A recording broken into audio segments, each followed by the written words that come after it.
Recently, the stock market is reportedly experiencing inflation, which is believed to be getting a little bit out of control.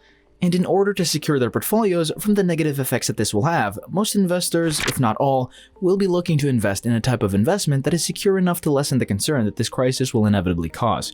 What is that type of investment, you might ask? Good question. Today we'll be learning all about dividend stock investing. Dividend stocks are a form of passive investing, and it can save investors a lot of trouble.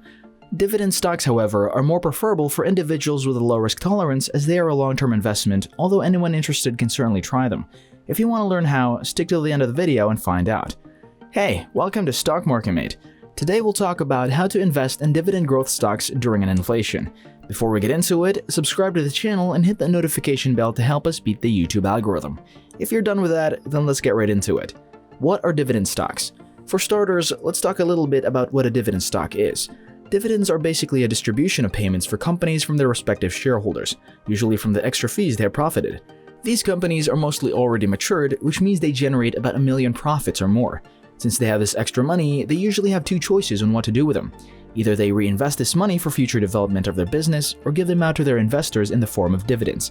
Most of the time, they just choose to pay the dividends to shareholders, especially if they no longer have any ideas on how to further advance their business as they have already grown so much.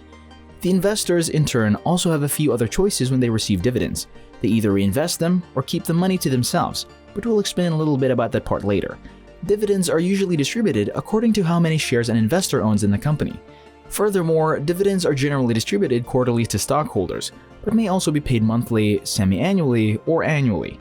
Unfortunately, not all companies pay dividends, and it's usually only the larger companies that do, which means small businesses don't pay dividends to their investors. Because these large companies have already thrived, this does not mean, however, that they will not continue to grow even more. But compared to small businesses, they do have very little room for growth. Dividend stocks, in simple terms, is a kind of stock that will pay you just to hold and own shares, which, come to think of it, is very different from the usual stock trading. This is why they are known as passive investing or passive incomes.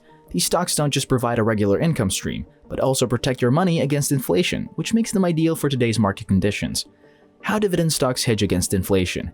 These large companies that have paid consistent dividends throughout the years have something to gain from inflation. That is that their dividends are able to weather high prices and can even benefit from them. Dividend-paying stocks are great ways for investors to maintain their purchasing power as the price of goods and services rises. On top of that, dividend payments have historically accounted for over 40% of all stock market returns. Investing in stocks with dividends that continuously increase is especially beneficial during inflationary times. This provides investors with solid portfolios and won't have to worry about risks brought by inflations. Evaluating dividend stocks. Now that you know a little bit more about dividend stocks and how it uses inflation to its advantage, let's delve into some of the things you need to consider when selecting dividend stocks to purchase or invest in. Dividends per share. Dividends per share are a measure of the portion of earnings that goes to shareholders. It serves as a metric which measures a company's profitability. Earnings per share. Another metric to measure a company's profitability. They're technically a financial ratio based on the number of outstanding shares dividing the net earnings available to shareholders. While the EPS value for each company is somewhat subjective, it can be useful when reviewing a number of firms. Dividend growth. Basically the stronger indicator of a company's quality and stability. Dividend yield. Dividend yield tells us how much cash flow we receive from each dollar we invest in the stock.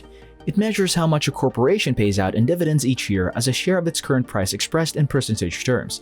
In other words, it provides investors with an idea of the type of income they can expect from a stock in the future. Industry trends. In order to ensure that their chosen company will succeed given the current market conditions, investors must also consider broader industry trends. Debt-to-equity ratio. We encourage investors to look for companies that are profitable over the long term and are expected to grow earnings by 5 to 15%. Companies with high debt-to-equity ratios may be more at risk of having to cut their dividends. Types of dividends. There are 5 types of dividends that investors must remember. Ordinary dividends. Ordinary dividends are company earnings shared with shareholders. Qualified dividends. Qualified dividends, on the other hand, meet certain criteria or qualifications that qualify them to be taxed at a lower capital gains rate. Special dividends. As the name suggests, a special dividend is similar to a one-time bonus. It is usually given by companies that do not pay dividends. Occasionally, it may also be in addition to regular dividend payments. When a company has a particularly profitable year, it will usually pay out special dividends. Preferred dividends. Preferred dividends are fixed dividends paid to preferred stockholders. Basically, you will be entitled to a fixed dividend per year if you own preferred stock. Stock dividends. There are dividends paid in cash and dividends paid in shares. A stock dividend is an additional share awarded. Stock dividends provide all shareholders with the opportunity to share earnings without affecting the corporation's cash balance. The stock dividends dilution effect. Dividends reduce share price by diluting it. Stock dividends are paid despite the so-called dilution effect, in hopes that the stock price will rise in order to compensate. DRIP, or dividend reinvestment programs. Basically, this gives shareholders the choice of reinvesting their dividends into additional or fractional shares. Like what we mentioned earlier, this is one of the choices they can have when paid dividends. The compounding effect of automatic reinvestments pays off in the long run for shareholders opting to participate in a DRIP. Dividend increases allow investors to purchase more shares since each share they own yields an increasing dividend. Dividend investing strategies. Although there is a circulating perception that investing in dividend stocks are best for risk-averse retiree investors, that's actually not always true. As we know, it's best to diversify your investment portfolio. Hence, it's preferable to purchase dividend-paying stocks for any investor looking to receive their benefits. With less volatility, dividend stocks tend to outperform the market, especially those whose dividends are consistently increased. Therefore, dividend stocks fit well with any portfolio since they can help diversify your holdings. With that in mind, here are some investing strategies to remember when investing in dividend stocks. Your first step should be to include dividends in your overall investment portfolio. If you're building a dividend portfolio, remember that dividends are not obligatory for companies the way interest payments are for bonds, which could mean that dividends could be at risk if the company decides to cut some expenses. Another thing to remember is to recognize how you want to reinvest your dividends, if you choose to. You can manually reinvest, or you can choose to reinvest using the DRIP, or Dividend Reinvestment Program. Overall, that's about all you need to know on investing in dividend growth stocks. This is especially helpful to know during inflations, though it's best to invest in them early so that you can prevent the risks. With dividend stocks, you're usually more secure when it comes to these things. Although it does have its own disadvantages that are just important to consider, they don't really compare that much to its benefits. Furthermore, because dividend stocks require you to hold on to them in the long term, doesn't necessarily mean that they're not fit for investors who usually only invest in individual stocks.